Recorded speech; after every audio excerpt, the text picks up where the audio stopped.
জনাব তারেক রহমান আজকে নিজের মাতৃভূমিতে অবতরণ করবেন।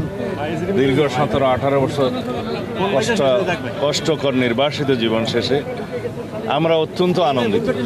সারা দেশবাসী অপেক্ষমান তাকে এক নজর দেখার জন্য, দুটো কথা শোনার জন্য। আমরা সেই মুহূর্তের জন্য অপেক্ষা করছি।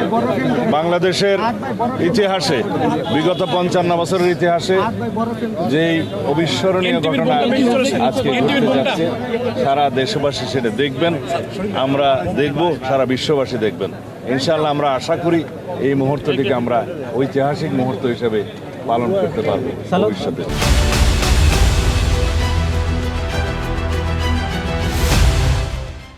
অবিরাম সংগ্রাম করেছে, আন্দোলন করেছে গণতন্ত্রের জন্য, ভোটাধিকার ফিরে পাওয়ার জন্য। সেই গণতান্ত্রিক আন্দোলনের সমাপ্তি হয়েছে ছাত্র গণ অভ্যুত্থানের মধ্য দিয়ে। ফেসিবাদের পতন হয়েছে, ফেসিস্ট পালিয়েছে, অবরুদ্ধ গণতন্ত্র অবমুক্ত হয়েছে। আমরা সেই রকম একটি আবহে আজকে একত্রিত হব। বাংলাদেশের এই মুহূর্তটি অবশ্যই অবিস্মরণীয়।